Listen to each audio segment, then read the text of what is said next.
Why did Socrates choose death instead of silence? Athens, 399 BC. The city that invented democracy. The city that built the Parthenon. The city that prided itself on reason, debate, and the rule of law. And yet, on a warm spring morning in that same city, 501 citizens gathered to decide the fate of a 70-year-old man who had spent his entire life doing nothing but asking questions. His name was Socrates. He had no army, no political office, no wealth to speak of. He walked barefoot through the marketplace. His clothes were plain. His face, by all accounts, was not particularly handsome. And still, Athens was afraid of him. What followed was not simply a trial. It was one of the most consequential moments in the history of human thought. A confrontation between a man and the state that would echo through the centuries, shaping philosophy, law, politics, and the very idea of what it means to live with integrity. But here is the question that has puzzled historians, philosophers, and ordinary people for more than 2,000 years. When the prison door was opened and his friends begged him to walk free, why did he refuse? That is the story we are about to tell. To understand what happened in 399 BC, you must first understand the city where it happened. Athens in the 5th century before Christ was unlike anything the world had ever seen. A city of roughly 300,000 souls, it sat on a rocky plain in southern Greece, its skyline dominated by the massive limestone hill of the Acropolis, crowned by the gleaming white marble of the Parthenon, a temple to the goddess Athena, still under construction when Socrates was a young man. The streets of Athens were narrow and dusty, filled with the smell of olives, wine, and burning sacrificial meat. The Agora, the great public square at the heart of the city, was the beating pulse of Athenian life. It was where merchants sold fish and pottery, where politicians made speeches, where generals received their commands, and where citizens debated the great questions of the day under the open sky. It was here, in this crowded, noisy, intellectually electric space, that a stocky, snub-nosed man could be found almost every day of his adult life, asking questions. Socrates was born around 470 BC, the son of a stonemason and a midwife. He served as a soldier in several campaigns and earned a reputation for extraordinary physical courage. But war was never his calling.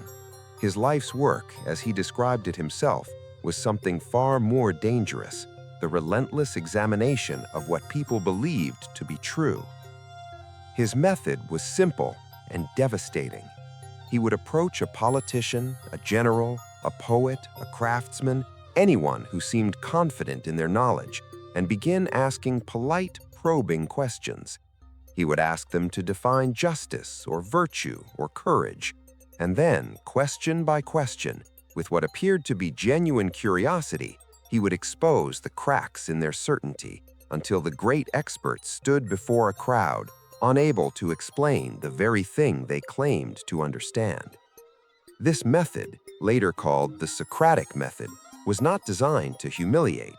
Socrates genuinely believed that wisdom begins with the recognition of one's own ignorance. His famous declaration that he knew nothing was not false modesty. It was a philosophical position that only by admitting the limits of our knowledge can we begin to truly learn. But not everyone saw it that way.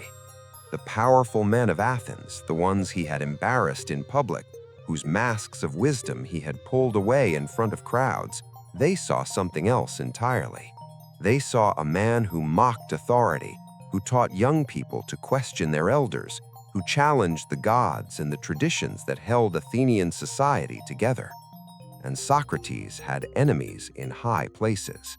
Among his students and admirers were two men who would become synonymous with catastrophe for Athens: The first was Alcibiades, brilliant, charismatic, dangerously ambitious. He convinced Athens to launch a massive military expedition against Sicily, a decision that proved ruinous and contributed directly to Athens losing the long war against Sparta, known as the Peloponnesian War.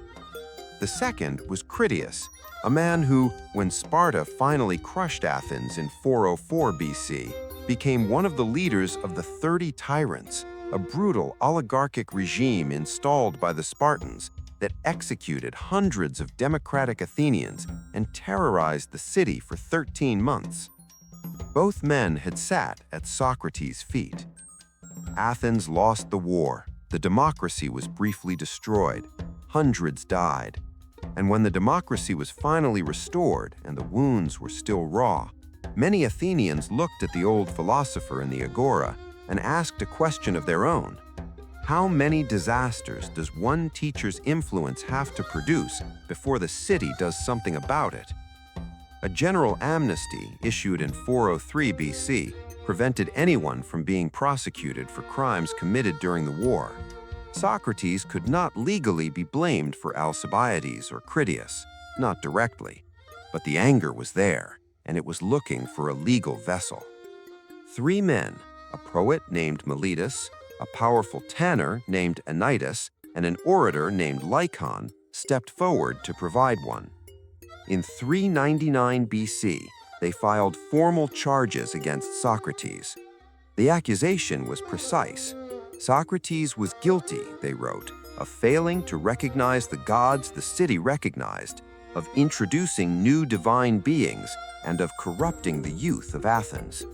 The penalty they sought was death. The trial took place in early spring, in the open air of the agora. 501 male Athenian citizens, chosen by lot, took their seats as jurors. Around them, a crowd of spectators gathered, because in Athens, justice was public theater. Socrates stood before them, old, barefoot, unadorned, and faced the charges. Now, here is something critical to understand. Under Athenian law, a defendant was expected to appeal to the jury's emotions. He was expected to bring his weeping wife and children before the court. He was expected to beg, to plead, to make the jury feel that his death would bring suffering to those who depended on him. This was not just custom, it was strategy. Juries were made of human beings, and human beings respond to tears. Socrates did none of this. His wife, Xanthippe, had come to the prison that morning with their youngest son, weeping uncontrollably. Socrates had calmly asked a friend to take her away. He did not want her grief to cloud the proceedings. Instead, he delivered what Plato would later record as the apology. Not an apology in the modern sense, but a defense speech. And what a defense it was. Socrates began by acknowledging that he was an unusual kind of speaker. He would not, he told the jury, use elaborate rhetorical tricks. He would simply tell the truth in his own plain words and let them decide. He explained his mission. The oracle at Delphi, he said, had once declared that no man was wiser than Socrates. Puzzled by this, because he considered himself ignorant, he had set out to disprove it by finding men wiser than himself. What he discovered, after years of searching, was that those who believed they were wise were not, and that the only genuine wisdom was knowing what you did not know. He had spent his life, he said, in service to this truth. He had been like a gadfly, he told them, an irritating insect that stings a great lazy horse to keep it alert and moving. Athens was the horse, he was the gadfly, and the city needed him, even if it didn't know it. It was not a conciliatory speech. His accusers had hoped that the threat of death would force Socrates to either flee the city or propose a substantial alternative penalty, exile perhaps. Either outcome would have satisfied them. The point was not necessarily to kill him, The point was to silence him and remove him from Athens. But Socrates had no intention of going quietly. The jury voted 280 votes for conviction, 221 for acquittal. The margin was not overwhelming. Had just 30 jurors changed their minds, Socrates would have walked free. Now came the second phase. Under Athenian procedure, once a verdict was reached, both sides proposed a penalty and the jury chose between them. The prosecution, predictably, proposed death. Socrates was given his turn. What he proposed was breathtaking in its audacity. He suggested that, given the service he had provided to Athens by spending his life pursuing philosophical truth, the appropriate penalty would be free meals at the Prytaneum, the hall reserved for honoring Olympic athletes and other heroes of the city. In other words, reward, not punishment. The courtroom erupted. When the laughter and outrage subsided, Socrates offered a small fine, perhaps 30 silver minae, paid for by his friends, since he had almost nothing of his own. But he refused to propose exile. He refused to propose silence. He told the jury plainly that a life spent without philosophical inquiry was not a life worth living, and that he could not, in good conscience, promise to stop doing exactly what he had been doing. The jury voted again. This time, 360 voted for death, 140 for the fine. The margin was larger than the verdict itself. His defiance, it seemed, had cost him votes. As he was led away, Socrates offered one final warning to the jurors who had condemned him. He told them that by silencing him, they had not protected Athens. They had only ensured that others, his students, his admirers, the young men inspired by his example, would continue to ask the same questions with even greater urgency. Then he was taken to the state prison to await his execution. Under Athenian religious law, no execution could take place while a sacred ship was on a pilgrimage to the island of Delos in honor of the god Apollo. By a strange coincidence of timing, that ship had departed just before the trial ended. Socrates would have to wait. For 30 days he remained in the state prison, a modest stone building near the agora, where he was kept in a cell large enough to receive visitors. And visitors came, many of them, his students, his friends, the people who had spent years following him through the streets of Athens, arguing and laughing and learning. Among them was a wealthy man named Crito, one of Socrates' oldest and most devoted friends. And Crito came to the prison one morning with a proposal. Everything was arranged, he told Socrates. The guards had been bribed. Contacts in Thessaly were ready to receive him. He could leave that very night, quietly, without confrontation. His life could continue. He could teach elsewhere. He could grow old surrounded by the people who loved him. All Socrates had to do was walk through the door. Socrates refused, and what followed, recorded by Plato in a dialogue simply called Crito, is one of the most remarkable philosophical conversations in history. Socrates did not refuse out of despair or resignation. He refused on principle, and he explained his reasoning with the same calm, methodical logic he had applied to every question in his life. He asked Crito to consider, had he not spent his entire life in Athens? Had he not benefited from its laws, the laws that recognized his marriage, that granted him citizenship, that protected him and his children? And if a man benefits from a city's laws throughout his life, does he not implicitly agree to accept their authority, even when that authority acts unjustly against him? To escape now, he argued, would be to declare that the law matters only when it rules in your favor. It would be a contradiction of everything he had taught. It would make him a hypocrite. And worse, It would confirm every accusation his enemies had made, that he cared nothing for Athens and its institutions. There was also something else, something deeper. Socrates believed in the immortality of the soul. He had argued it, he had reasoned it, and if the soul truly was immortal, if death was not an ending but a passage, then why should he fear it? To flee death would be to confess that he did not believe his own philosophy. He could not do that. Crito wept, his other friends wept, but Socrates remained composed, spending those final days in philosophical conversation, discussing the nature of the soul, the meaning of virtue, the possibility of an afterlife, with the same intellectual curiosity he had brought to every discussion of his long life. On the morning of the execution, the ship returned from Delos. Socrates bathed, spent time with his wife and children they had been allowed to visit, and then asked them to leave. He did not want them to witness what was coming. The prison attendant brought the hemlock. He was visibly distressed. According to Plato's account in the Phaedo, the man apologized to Socrates as he handed over the cup, saying that he knew the order had not come from him, and that Socrates had been the most noble and gentle man he had ever been required to serve. Socrates thanked him. He asked how the poison should be administered.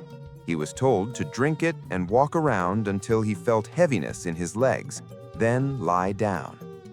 He drank the hemlock without hesitation. His friends could no longer hold back their tears. Some wept openly. One man, Apollodorus, broke into loud, uncontrolled sobbing. Socrates told them gently to be calm. He had sent the women away, he reminded them, precisely to avoid exactly this kind of display.